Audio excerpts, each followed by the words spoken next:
Good evening. My name is Kevin Muehlman, and I am the Associate of External Affairs here at NYU Washington, D.C. Please take this moment to turn off your cell phones as they do interfere with our microphones. Thank you. I am pleased to welcome you all to the Abramson Family Auditorium for this discussion featuring professionals who work at the nexus of business and politics. This event has been made possible in collaboration with our partners at Abernathy, MacGregor. I'd especially like to thank Liz Sidoti and Caitlin Brogan for their help. It is my pleasure to introduce Sarah Nakmas, Managing Director and Head of the DC Abernathy MacGregor office. Thank you, Sarah.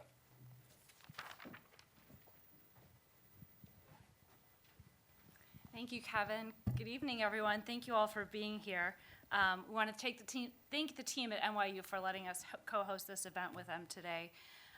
We're really excited to be here. I know NYU is an entity that needs no introduction, but Abernathy MacGregor may for some of you here in the room. We're new in town, but not new to the business. Abernathy MacGregor is a strategic communications firm, and we specialize in advising CEOs, board directors, and senior executives on how to do effective stakeholder communication, engagement, helping them with advocacy initiatives. And one thing we realized as you're looking at that nexus between business and between politics is that it would be beneficial to have a DC office. So in September of this year, we launched a DC office. Liz and I are part of that team to further help with those key intersections. My guess is everyone in this room is seeing that Washington and Wall Street are more entwined than ever before. Combining with the unpredictable and contentious political environment, the year ahead is bound to be an interesting one, and the possible business implications are uncertain for the board, for C-suite, for the street. So this evening we're going to start to look at that, look at how corporations should be thinking about these issues, and look at the intersections between these issues. So before we get started, I'm going to briefly introduce the panelists. Hopefully you had a chance to see their detailed, extensive bios on your invitation when it was received. But I'm going to start over on the far left, far away from me, is Ashley Davis. Ashley is a principal at Westfront Strategies. It's a lobbying firm that she was part of founding in 2015. She has years of experience in the executive branch, including special assistant to the national director and then Secretary of Homeland Security, Tom Ridge. Next to Ashley, we have Mike Gottlieb. Mike is the president and general counsel of Ballast Research. He has over 20 years experience in Washington as a consultant, policy advisor, and an attorney. Prior to his tenure at Ballast, he was a number of roles in the government, including special assistant to the President of the United States and associate White House counsel to the President. Next to Mike, we have Stacy Dion. Stacy's the managing director and head of global government affairs for Carlyle Group.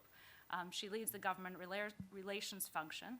Before joining Carlyle, Stacy was the head of corporate public policy for the Boeing Company. Prior to that, she held a number of roles in the government, including policy advisor and counsel in the office of the Republican leader. And our last panelist is Jason Miller. He is the chief executive officer of the Greater Washington Partnership. Prior to that role, Mike was deputy assistant to the president and deputy director of the National Economic Council in the White House, where, among other things, he led the Obama administration's economic development. So I'm going to turn it over to our moderator, who I'd like to briefly introduce you to as well, Liz Sidoti. Liz is part of the Abernathy MacGregor team, where she's a managing director. Prior to joining Abernathy, she spent 5 years leading U.S. communications for BP, helping the global oil company, recover from the Deepwater Horizon accident. She also previously was the national political correspondent, national political editor of the Associated Press. So Liz, we'll turn it over to you. Thanks so much, Sarah. Okay, and thank you for that introduction. Thanks to Kevin and NYU, and thank you all for being here. We really appreciate it. We know that it's hard on a Thursday night in Washington, particularly with all kinds of other commitments and your busy schedules to be here. But as Sarah said, we really thought that this would be an interesting moment to draw together folks who really are at that nexus of business and politics. What I know about business is business really likes certainty, and at this point in time, in the world we're living in, I would argue that it's probably one of the most uncertain, unstable situations for understanding where business is headed, much less politics. And so where I want to start with is trying to figure out how do we really separate the noise, and what kind of advice do you all give, whether it's your portfolio companies, your clients, your members, about how to navigate this period of uncertainty. So, Mike, we can start with you. Yeah, happy to. So I run a firm that does research for corporations and trade associations advocating in Washington. And among the things that we do is try to provide a framework to answer this question. It doesn't necessarily answer the question, what do you focus on? But it provides a framework that is itself derived from what policymakers tell us. So ultimately, I agree with Liz that there is more noise in the space than there ever has been before. And actually, the work that we all do in Washington is harder, I would say, than it ever has been before. There are more advocates, there are more stakeholders. It is more of a partisan environment than we've seen before. And so ultimately, what we advise our clients is to maintain focus on key strategies. And part of that challenge is advocating back to their own stakeholders, which is to say the C-suite, their members if they're an association. One of the things that's most challenging, I think, among our clients is getting support, resources, budget, and also focus from the CEO, from the CFO, from the board of directors. Ultimately, we provide data to provide a framework based on policymaker feedback, and it articulates a number of different measures. But I think ultimately it's establishing a framework that the C-suite and that corporate stakeholders can buy into in order to keep the focus throughout what is going to become, I think, an even more intense and even more difficult environment in which to advocate. Thanks, Stacey. Yeah, thanks very much. What we do to prepare, for example, our deal teams and portfolio companies is, first of all, look at what's bipartisan, but that's, everyone should be doing that. But then what we do is look at, because we're industry agnostic, what are the issues where it requires just executive action, requires legislative change or regulatory changes, and what requires congressional legislative changes. But the matrix isn't as simple as that, though, because there's nuance, and that's why having government affairs is so important in that. So I'll give you an example.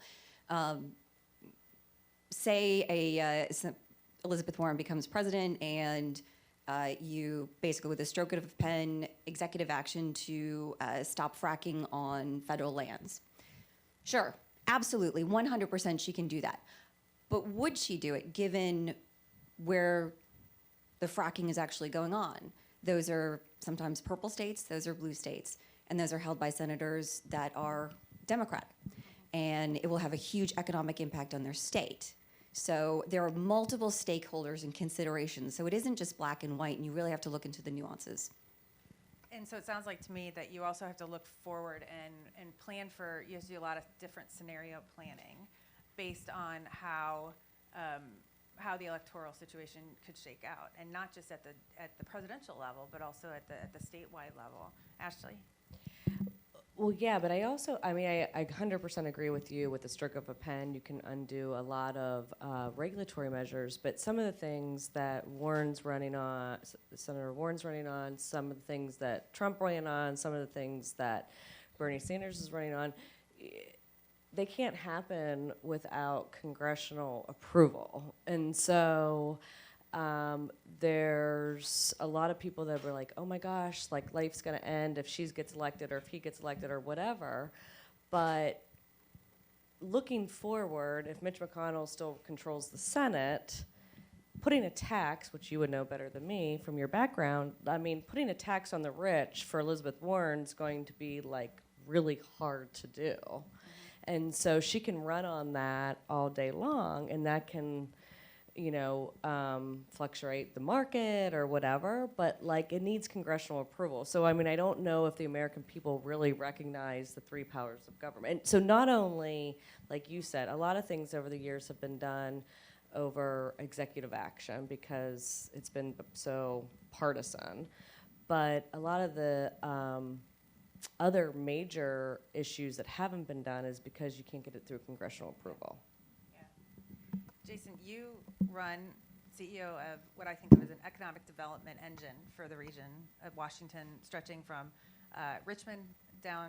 Baltimore down to Richmond. So are your member companies really worried or paying all that close attention to what's going on at the national level, or are they more concerned and more focused on kind of what's going on in the backyard here and how to be a partner locally, given all that noise that's going on at a national level? Sure. There's not one answer to that. So just our organization, the Greater Washington Partnership, we have an alliance of the large employers in Maryland, Virginia, and the District of Columbia. That ranges from, Capital One, Northrop Grumman, MedStar Health, as for-profit as non-for-profit. In total, almost 250,000 employees across the region. When you think about this region, the impact of the federal government is both direct to their companies, but also to the region, right? So federal government is here. There are hundreds of thousands of people directly employed. When you have temporary shutdowns, it has multi-billion-dollar impacts on the region, which might have impacts on companies that have nothing to do with the direct business of government on a day-to-day basis. So it's a bit of a complicated question. Yes, the Northrop Grummans of the world are thinking very deeply about what's going to happen. That is their core customer. But at least in terms of how they think about sort of the day-to-day and their employees, it will be a bit of a secondary concern. Right. Okay, that makes sense to me because we've sort of seen a lot of this before, right? Every 4 years, we have a lot of focus on what the outcome of the next election is going to be. We have these same questions on how should business prepare and what should we do. There's an added, more than a wrinkle to this right now, which is what's been going on Capitol Hill for the past couple of days, and that's the active impeachment investigation and now very public impeachment investigation. So does Washington grind to a halt here now that it's so partisan? Is anything going to get done over the next year? And how do companies posture? Do they wait? Do they wait for the next election? Wait for us to get through this period of partisanship and acrimony where it feels like nothing is getting done? Mike? Yeah, I was going to say, I think our firm looks at it from the perspective of the policymaker, and one thing that we're able to articulate to our business colleagues is, just as they have a consumer audience, just as they have an employee audience, a Wall Street audience, for some of them a scientific audience, those are each aspects of their brand, so too there is a policymaker audience. And the brand and reputation that the company or the industry or the entire business sector builds is one that's built over time.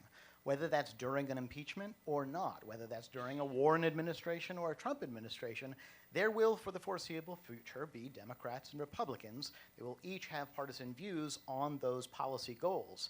And so I would say, although I entirely agree that some of the movement is more likely to be in the state and local jurisdictions, that does not at all license the responsible business from pulling up or out of the federal space, nor does the gridlock, if we are going to call it that, nor does impeachment.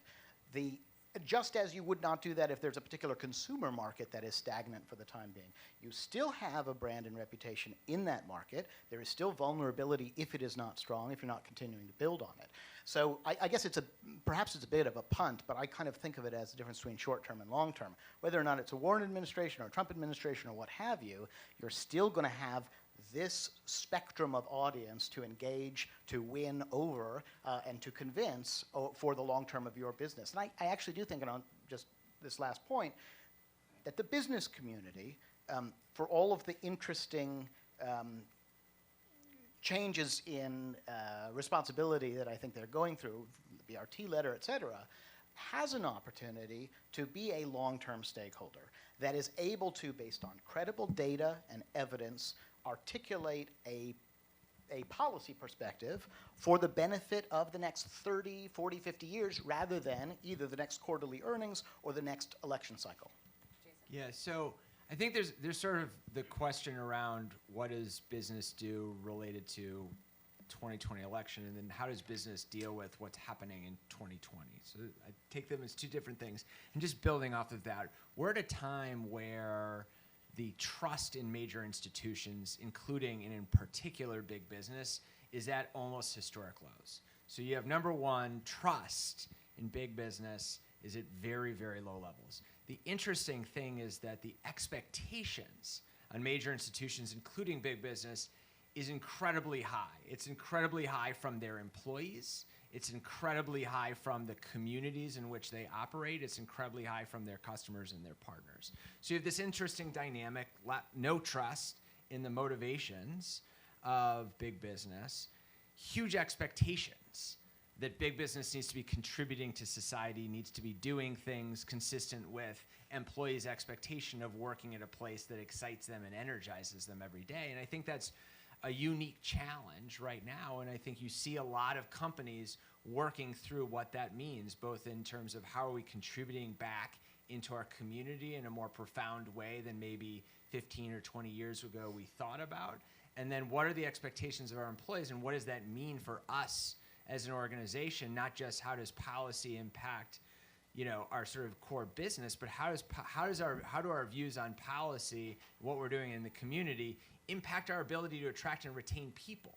Because the shift over the last several decades is the core competition between companies is over their ability to attract and retain and develop talent, and that is starting to impact how they think about how are we contributing to our community, how are we influencing policy in different ways, and what's our voice and our brand around that.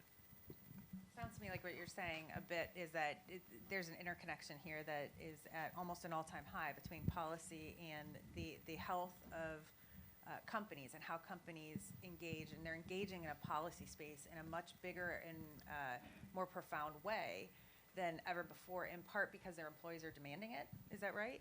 Is that what you guys are saying?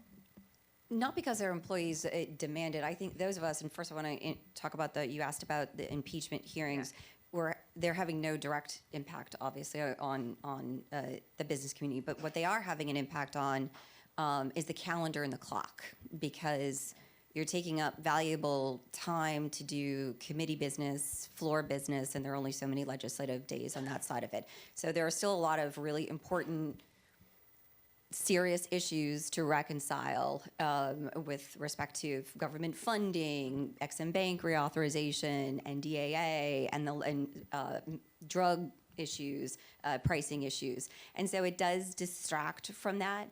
However, having said that, I do think it's important to stress that those of us that are in the business of government are serious professionals and not partisan. So I appreciate the fact that there's a lot of noise at the top, but if you fly your flag and draw a line in the sand, then you're basically going to be irrelevant very quickly in this town, and you really cannot get your job done.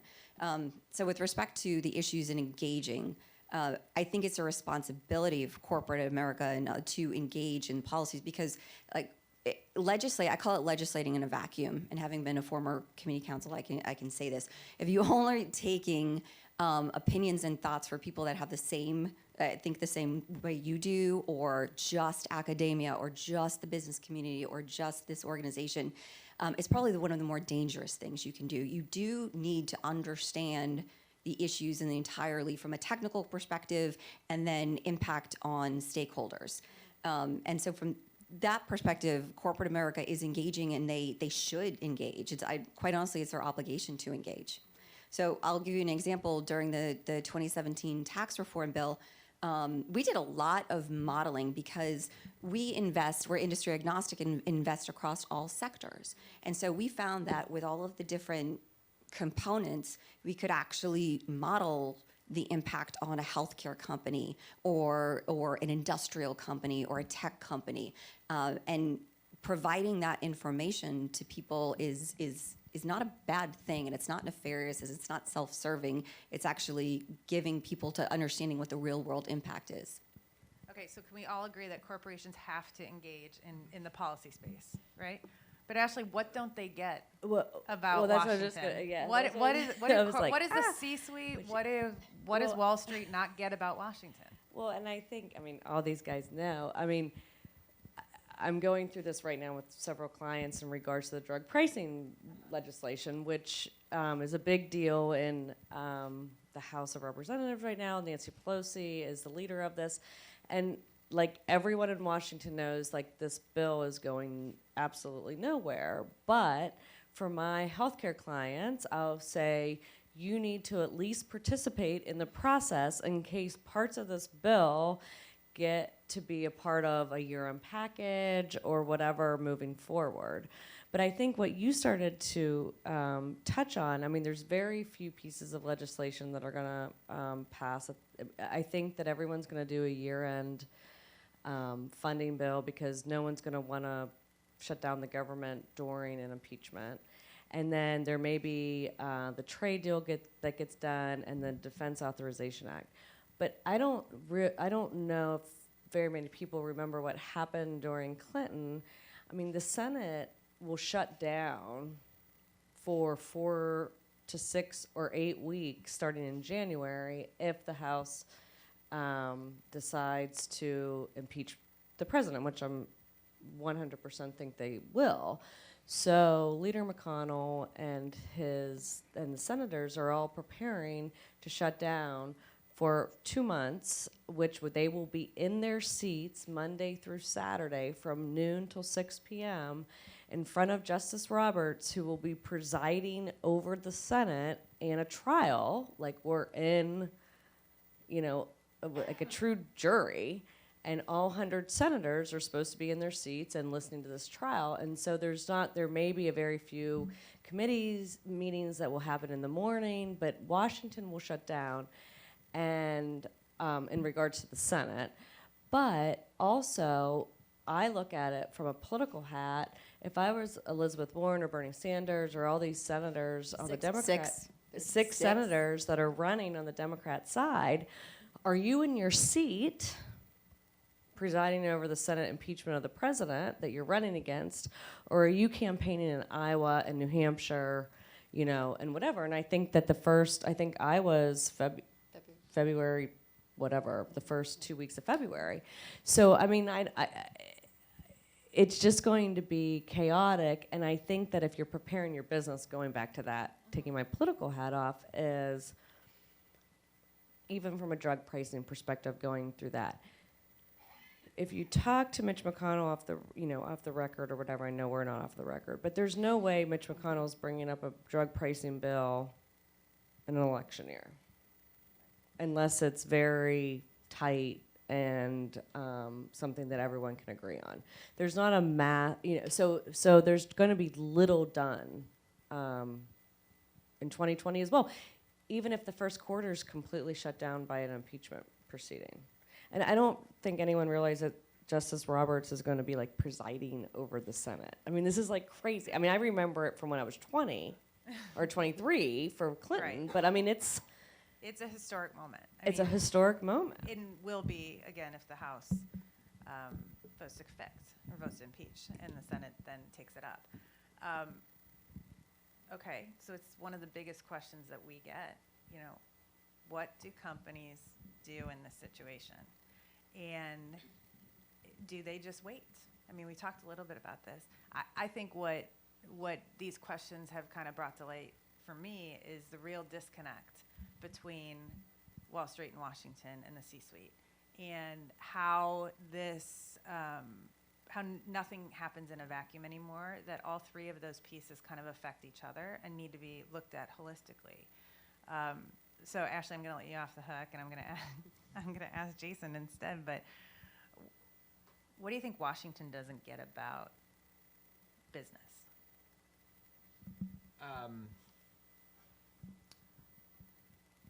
So I'll answer that question both from my current role and spending 7 years in the federal government. Look, I think there's a lot of misunderstanding back and forth. I think, look, the core thing is you have a bunch of individuals who are sitting in large organizations operating behind a bunch of incentives and rules that are set in front of them. Like, it's actually not that complicated. This notion that there's one set of incentives over here from which government operates that is dramatically different from the set of incentives that business operates is just not right? Business is operating, depending on how the organization is structured, to maximize whatever set of values it has established, whether it's stakeholder value, shareholder value, et cetera. It's actually not that complicated. I also used to be a management consultant, so I saw it inside business as well. And I think that it is from a policymaker lens, from a Washington lens, looking out to business, there is, and you said this as well, you can get a lot of information, a lot of data that can make you a lot smarter as a policymaker by engaging with business in the right way. You also have to understand what is the story that business is trying to sell you as a policymaker when you're trying to get the information that is going to make better decisions. And I think that Washington does not understand really what motivates and drives business in a consistent way.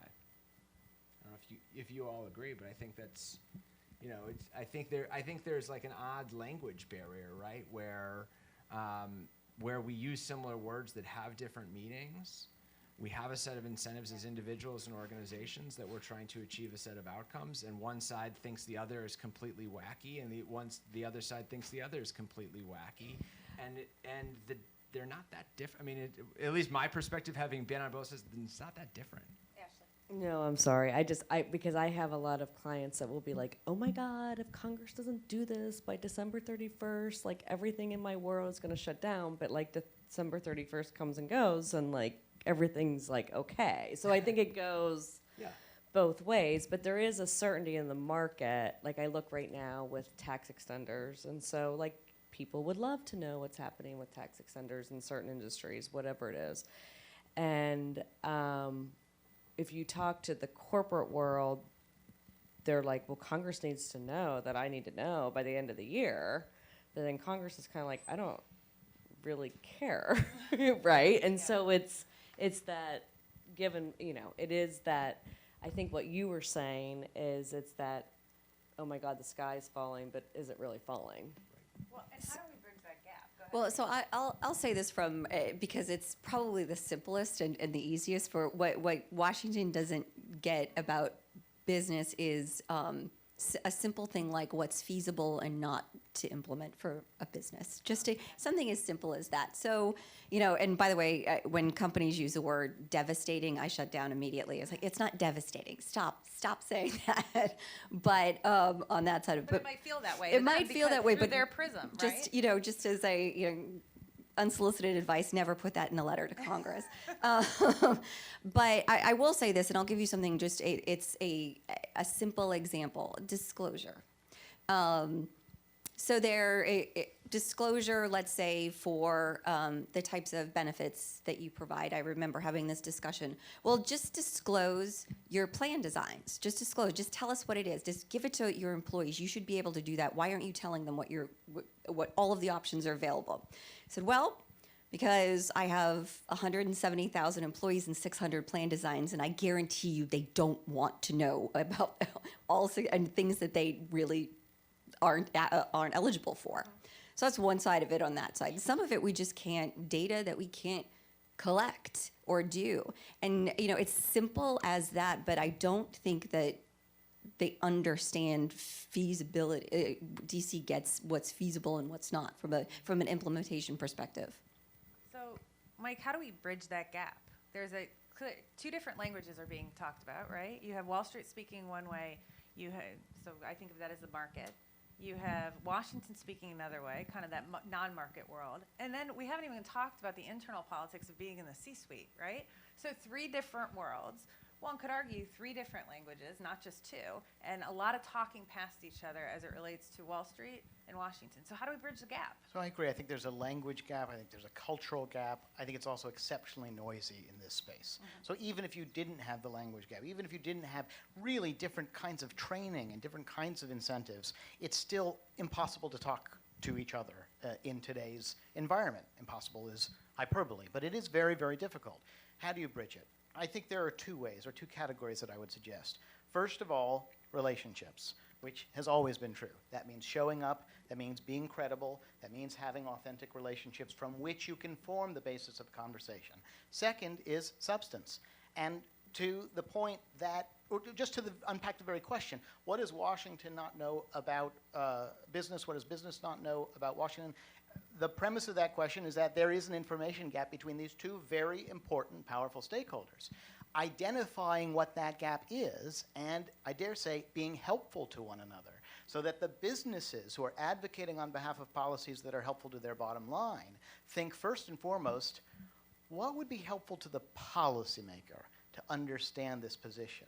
What one page or what piece of data, rather than the devastating advocacy and the World War III, which when I was in the White House, heard people say, this will be World War III. No, it won't be. And frankly, it makes it much less relevant. No, here are the practical implications. And we do see in our research organizations that have built a brand of credible, data-driven, long-term, thoughtful, reasonable, practical input into the policy decision, which is aimed at helping the policymaker, informing her decision, helping her understand, advocating to the boss, all of these areas. So I think just taking that premise from business, what is it that the policymaker needs as the end user to come to the right decision? And from Washington, what is the implication going to be of this policy? Just close with this. The most effective engagement we see is from the guy who comes from headquarters with the calculator in the pocket who says, look, policymaker, this is what it does to my spreadsheet. Let me show you the spreadsheet. Or the physician who says, this is what it does to my rounds. To actually make the practical implication of this very wonky, complicated policy that the policymakers don't understand. God bless them all. They don't understand the implications. So I think having an open mind towards where the information exchange can be most efficient. And if the constituents, it's even better. Yes. Yes. I said if they're constituents, they're even better. I will tell you, so we study about 50 major associations in Washington. One of the most effective is an association that has become known as a credible conduit back to constituents, back to the districts. It doesn't matter what they're advocating on. They just have a lot of good relationships that they can bring together to the policymakers so that they can have conversations and learn about each other. And that in itself, that's the relationships, and then the substance comes after that. Yes, we've got over 100 portfolio companies in the U.S. and well in excess of 100,000 employees through those portfolio companies, and mapped them out through the state and quite honestly through the zip code and sent them out. And part of one of their mandates is to know your congressman and understand, and vice versa. And so when we walk into a member on Capitol Hill, it is, okay, well, here are the 8 companies in your district and the number of employees and supplier vendor spend for the last 12 months. So they understand, so it's tangible to them that these are their constituents and this is the economic impact into their district. So yeah, you have to demonstrate your presence. So, Jason, I'm going to pick on you here for a minute. At the Robin Hood Investor Conference recently, 2 of the biggest hedge fund universe managers in the world argued that Warren's election would cause a 25% drop in stock markets, and that Sanders would cause almost that much, right? At the same time, they talked about how a Trump re-election would drive the Dow up to, 36,000 points and be out of this world. So for those of us who are still learning these numbers and the effect of the markets, effect of politics on markets, how seriously do you really take any of this talk, if at all? Zero. Why? Zero. I mean, look, first, I think there are lots of hedge fund managers who have made, individual successful bets and then, will sort of make the next bet and wildly fail. That is the business that they're in. So their next prediction may be wildly off, and you see that. So first, if hedge fund managers are making bold bets, you should discount that significantly first. Second, I think sort of back to some of the conversation earlier. One, government changes require more than just an election. It requires broad popular support for policy. It requires, oftentimes multiple branches of government. That doesn't mean individual changes that can have very significant impacts on a single company or a single industry can't happen. But in terms of broadly the economy, one, I think people, and this is, we as a country, the presidency has less impact on the economy than most people think, first. Second, the actual change in president has less impact on the economy than most people think. So people predicting, whether it's hedge fund managers who I would discount on the front end altogether, or anyone saying, this election's the difference between this and that, you have to take it with a little bit of a grain of salt. Now that said, I think there are some real and broad economic challenges that we face and some very different views of how we should tackle those economic challenges, but whether or not one can be successful in implementing a set of policies requires more than just an outcome of an election. So there's a real fear in New York. I've heard it a lot. I hear it every time I go up there. I hear it from friends down here about a Warren candidacy or a Warren presidency and what she would really do would she really kind of remake how we live in the way that she's talking about it by changing and calling for huge reversals in everything from healthcare to energy, to income and taxes. Is the fear exaggerated right now? Because the fear of her coming in and kind of bulldozing corporate America really exaggerated right now because there's a real focus on income inequality as she fights for the Democratic nomination, or is this something that is warranted? Ashley? I'm sorry, I have to answer this as a Republican because I feel that it's so overblown. Not that I'm... The fear? The fear. The same thing happened with Trump. The fear factor is more driven by people wanting to make the fear factor. I actually feel that, and not that necessarily I personally would want Elizabeth Warren as president, but I would have to say that how many times have we heard the economy is going to break down over the tariffs? Or how many times have we heard that the economy tanked when Trump won? Yes, if Elizabeth Warren wins on election day, it will probably go down for the day, but I would think that this country can, and again, is what I think you were saying, the country will work itself out because we're a really good country, but also that the policies that she would implement or he implements, a lot of them it would be devastating, quote, has to still be approved by Congress, why we have checks and balances. So, I can't believe I'm sticking out for Elizabeth Warren, but I don't I don't think that the world is going to come to an end in any. I just think I've lived for this with tariffs all day long. There's people that are predicting that Trump will do a deal with China over the impeachment stuff to make the markets go really high, and so during the impeachment stuff, and I'm like, and he does sway the market on a daily tweet, right? But it always comes back. So I just don't believe in the rhetoric. So we're obviously an industry that is not favored by her campaign, as I'm sure it poll tests really well. But to get back to what I think we've all been saying here, there's a lot just more than the stroke of a pen, and quite honestly, a lot of the things that she's proposing she can't actually do unilaterally. So we logically set those out and what those look like. There's an interesting thing that you just can't, again, pay attention to the presidential side. We do pay attention to what goes on in the states as well. So, for example, there's a lot of, envy politics going on, particularly with tax.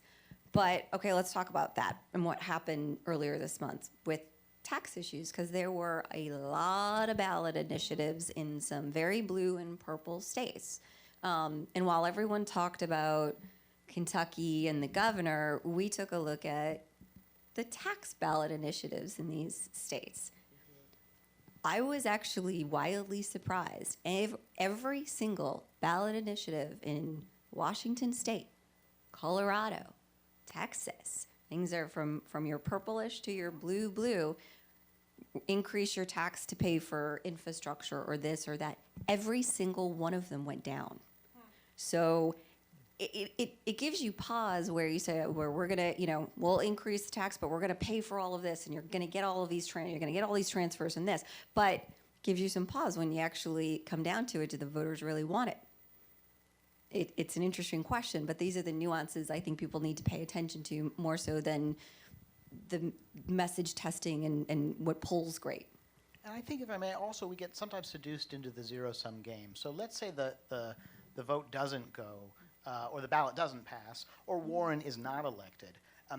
Then do the government advocates for whom Warren's policies would be devastating, wipe their brows and go on to the next? No, that there is still in the country a demographic that was strong enough to support a major national conversation around X, Y, Z, whatever you like or don't like, and it is an error to not take that very seriously just because it didn't hit the 51% point.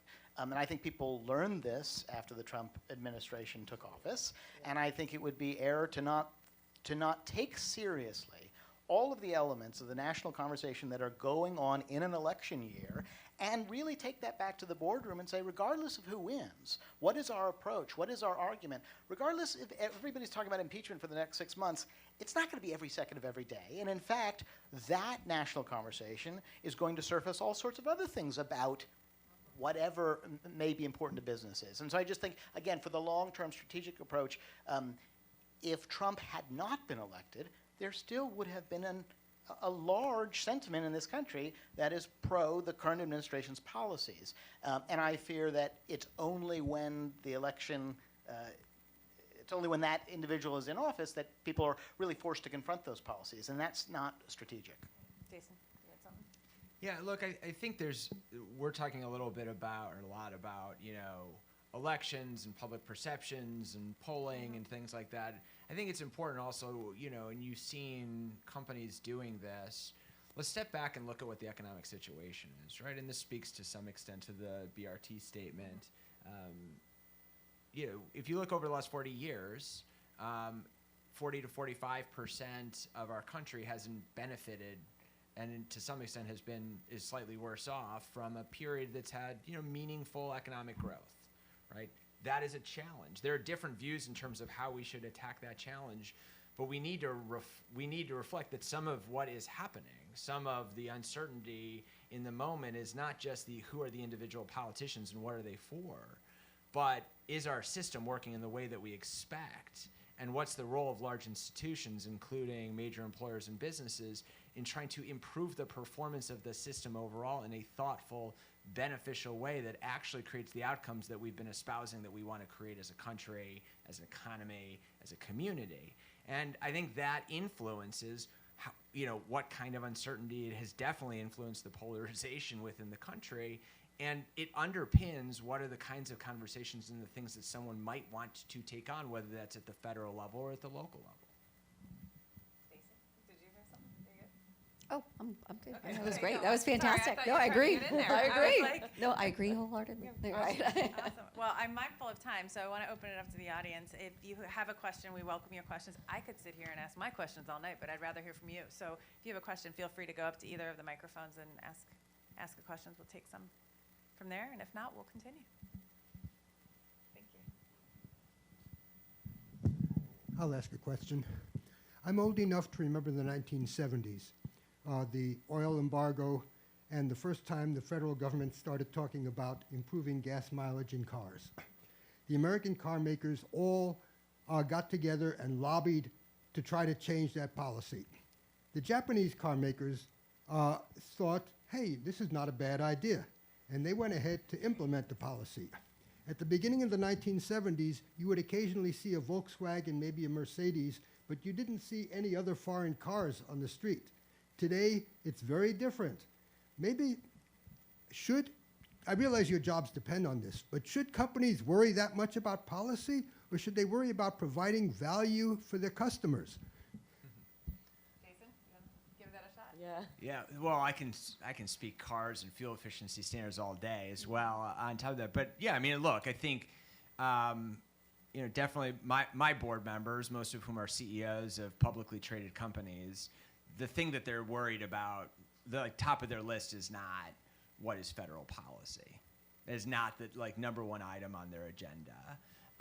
They are worried about, hiring retention. They're worried about market competition. They're worried about competitor eating their lunch on product X, et cetera. So you're right.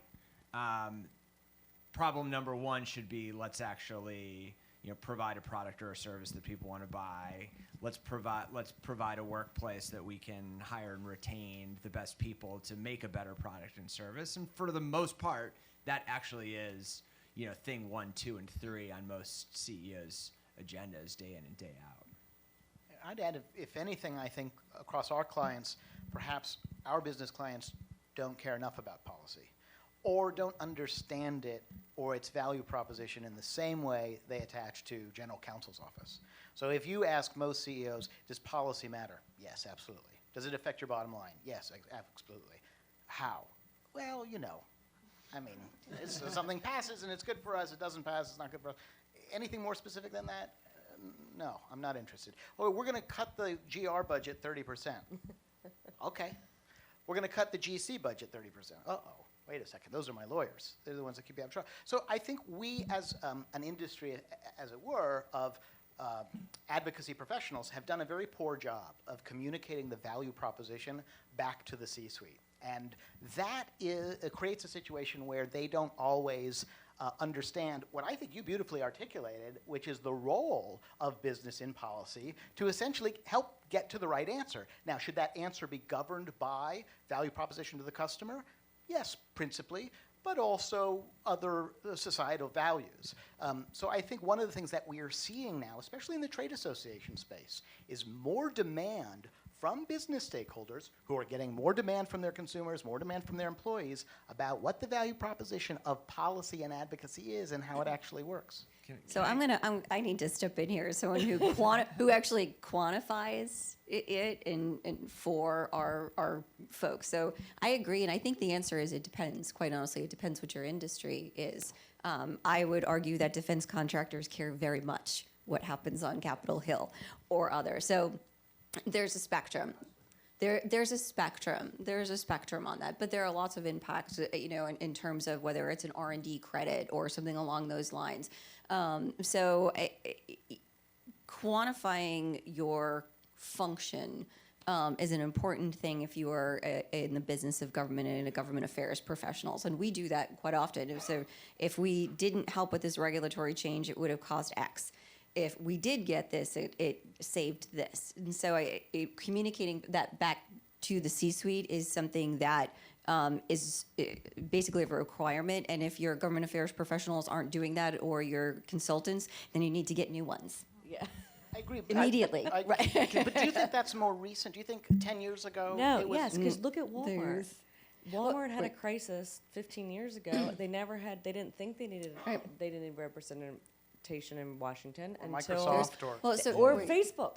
There's tech this- companies 5 years got- There's this saying in DC that if you're not at the table, you're on the menu. Yeah. Yeah. I mean, there are some industries that, turn their nose up at for a little while, and look what's happening to them. So back to fuel efficiency is an interesting example. I'm interested to get all of your takes on this, right? So there are one set of policies that have like cross-cutting impacts on an industry, right? So if you think of like in very simplistic terms, it just is going to reduce overall returns across the industry. There are other things, fuel efficiency being one of them, that certain companies are well positioned to deal with in the industry and others are not, right? Those are two very different dynamics, and I'm interested how I could talk how to you all day long about think about Tesla and the stuff that I work with them, because it's like you would think it's such a good dumb issue because it's like saving the world and saving the environment, but then it's like also like tax breaks for the rich.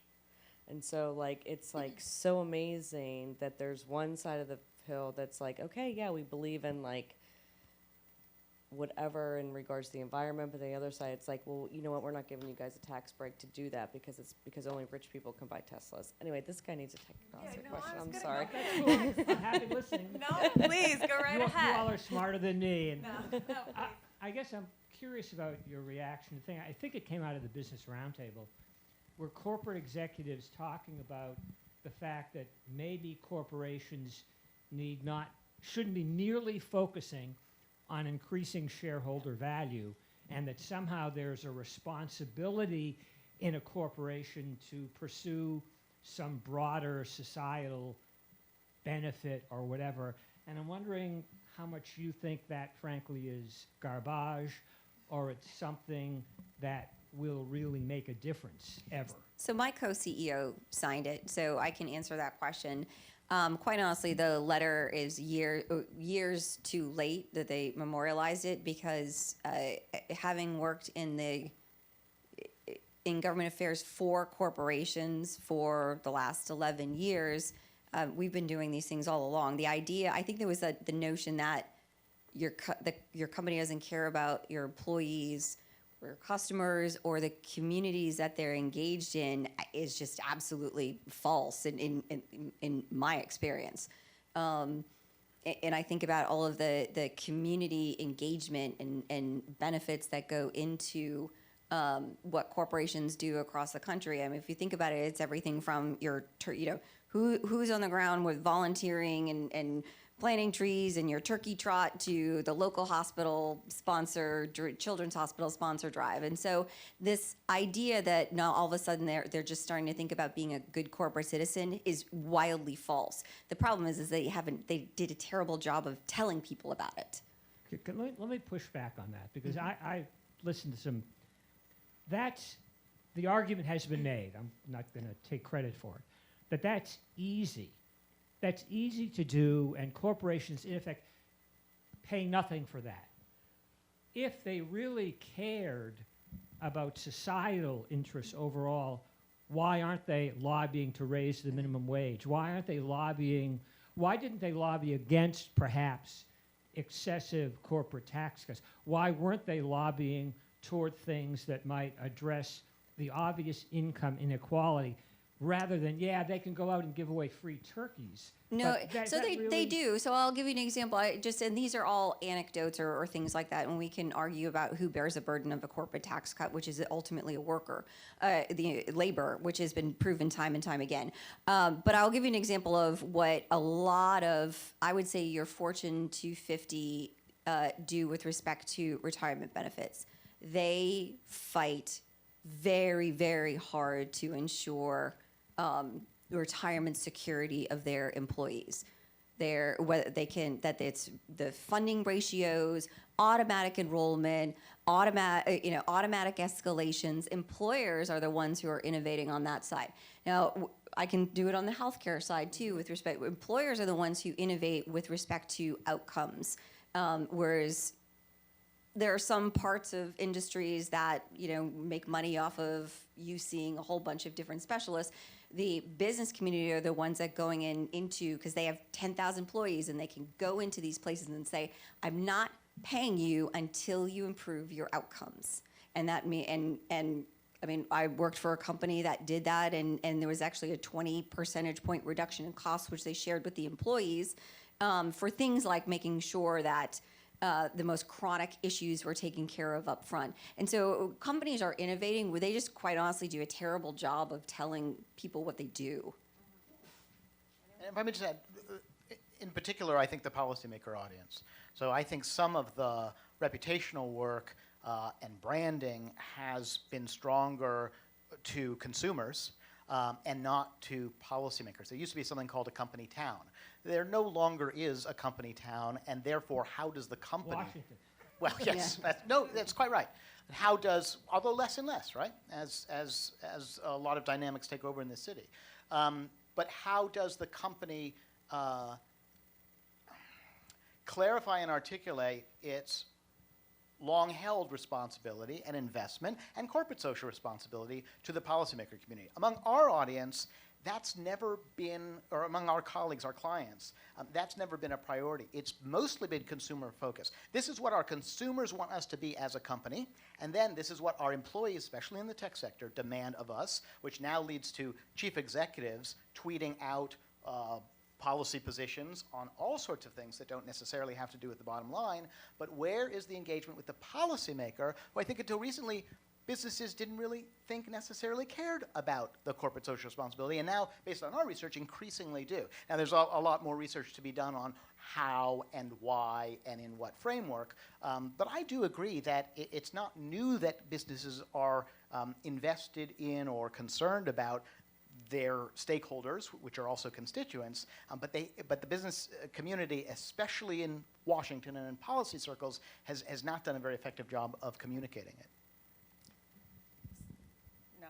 I think we've said enough. Yeah, look, I also think, I think there's look, in my federal experience as a policymaker, my experience in the advocacy world is really at the state and local level.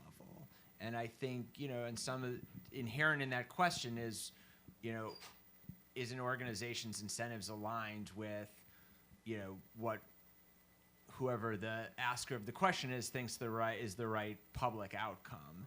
And I think one of the things that's interesting at the state and local level is there are many more instances for strange bedfellows between large employers and advocates within the community for a whole host of things that you wouldn't necessarily expect is what a large employer is going to be advocating. I think that is true to some extent. You guys can speak to it much better than I can about how that plays out at the federal level, but at a state and local level, advocating for better bus service in a community is like one of the things that we're doing right now. We need better bus. Do a lot of the employees of some of our companies ride the bus? In some cases, a lot do. And they can't get home from work because we don't have good bus service. And that means we need better local funding to provide better public transit. And it's not just because, it's not just the companies whose employees are impacted. It's because you have a stronger community if you have good public transit. Companies want to locate in places that people want to live. So the types of things that you're advocating for may be better aligned. And there's an interesting dynamic where, you talked about this from an individual district. In a community, there's 7, 8 large employers that have a huge impact on the local economy, and not necessarily deep political influence, but if you partner that large employer with a broader set of advocates, you can get really big things done in a very powerful way. Sir? Yeah, just kind of building on that, one of the questions I had was, we talked a lot about the gridlock coming up, especially on the federal level, and kind of the federal government abdicating some of their role in driving policy in certain areas, whether it be infrastructure and other things that people are clamoring for. What role do you see businesses, and at what point and to what extent do businesses kind of take that lead, the business community take the lead? And I've been seeing some stuff about some of the tech firms when it comes to affordable housing and other things of that nature, kind of stepping in where policymakers at the federal level aren't doing enough. Well, I think it's our responsibility as a business community to innovate and engage in the community. So I'll give you an example of what we do. We are redoing the international terminal at JFK Airport. We're going to be there for a long time. There are a lot of different jobs there, create a lot of different jobs there, not just construction jobs and the like. When we went into the community, well, first of all, the governor wanted a 30% minority and women-owned business portion of it, and not at the blue-collar level. They wanted the accountants, tax, and like we have exceeded that. And by the way, we're partners with the National Association of Building Trades, as well as a minority equity interest in that. But we went into the community early, and we do this a lot, although we don't tell our story. Because it's a big, big country, and different places need different things. You mentioned housing. We're working on housing in a different state. We're in Queens, New York. What does Queens, New York want? They want good jobs. They have 2 airports there. They want good jobs where people can work in their airports. We started an Air Academy. So we started an Air Academy that has different types of certifications, and we partnered with the 2 community colleges if, in fact, that was the route from that perspective. But when you enroll in the Air Academy, which we provide scholarships for, it teaches you how to do everything from handling hazardous waste materials to certain FAA certifications that are required to being an executive. We've given out tens of thousands of scholarships to kids to get them through this part of it, to have that pipeline, because that's what the community told us they wanted. They wanted really good, solid jobs. And it's not just about working in our airport. You move, you take your certification with you. And so you have to listen to community wants and needs, because they're vastly different across this great country. Just to add to that, I think too, I would say that government's really good at passing policy after a crisis. So if you look what happened after 9/11, you look what happened, that there was a forced reason to have new policy. But I think in regards to some of these issues that corporations are dealing with, whether it's cybersecurity, whether it's privacy, whether it's, I'm loosely saying climate change issues, that they should, companies and corporate America should be the ones that should be driving that and driving that policy, because it may take another 5 years for privacy legislation to happen, unless something major happens that forces Congress to come together to do it. And so I really feel it's the responsibility of corporate America to drive some of that policy. I mean, so if you look at what's happened with us pulling out of, the Paris Accord or whatever, it's like, okay, well, our companies can be doing what our government's not, or putting cybersecurity things in place, because I don't think until we get a really major cybersecurity breach, we're going to have big federal cyber legislation happen. Yeah, that's fine. So that's fantastic. I'm mindful of time. I want to close, and thank you all for your questions. I want to close with a lightning round. Okay.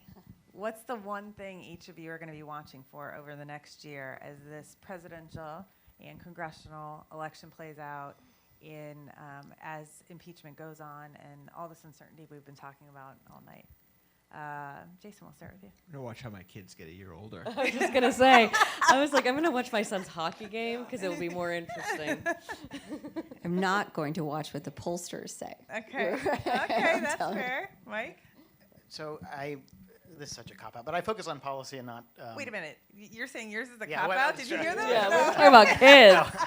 I'm just vamping so that you have some time. Our focus is policy, not politics. One of the things that I think, not related to impeachment, that we're going to see in the next couple of years is a reconception of how businesses use their trade representatives and the industry voice and the trade associations. I think there are changing expectations. I think there's a greater role, especially with the increasing noise. And all of these issues are issues that benefit from responsible trade leadership.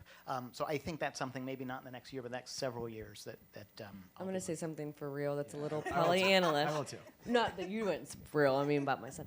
But so after Trump won, even as a Republican, that was very shocking for me, obviously. I had the ambassador of Congo, who's Congolese, was at my house the day after the election. And everyone was shocked about, and everyone was up in arms about Hillary losing and whatever. And he looked at me and said, there is no one killing each other over this election. There's no one dying over somebody losing an election. There's not lives that are lost. And that is what's great about America. And so that to me has resonated more than anything, because I'm like, we can hate our president, we can hate candidates, we can hate this, but at the end of the day, America's going to come together and be okay. And so to me, I'm like, this noise is just noise. Yeah. Well, look, I think some of what you heard were that elections don't have as much consequence as the knee-jerk reaction that sometimes you see in the market reacting to that day's tweet. But elections do have consequences, and they do have meaningful impact on long-term trajectories. And I'm sure each of us has our own views on what we would want to see out of the next election, but they are enormously consequential. And so long as we maintain that approach, which I don't think we should take as a given, and I don't just mean in this current moment, I mean long-term, like in all of our memories as Americans, we have had a reasonably stable, situation with a peaceful transfer of power. Yeah. But it's on all of us. It's on both parties. It's on, all of the states, it's on us as citizens to make sure we maintain that the fights that we're having are over policy and that we're maintaining the institutions that have actually made our country so strong over time. And I think it's on all of us to make that work irrespective of what the election outcome is in 2020. Well said. Thank you very much. I think you speak for many of us. All right, I get to close us out real quick. First of all, thank you all for being here. Thank you to our partners at NYU. But most importantly, let's thank our panelists for being here.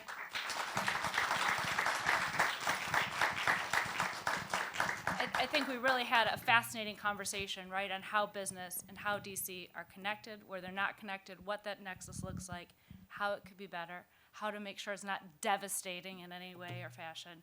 And I think it's a conversation that we can continue. And for anyone who's interested in continuing, we'll be heading upstairs and having some cocktails. Please take the time to talk to our panelists. I've got my colleagues here as well. I've got Mike Hotra, also from our DC office here, and Karina Davidson is down from New York. So hope you get a chance to say hi to all of us as well. Thank you again.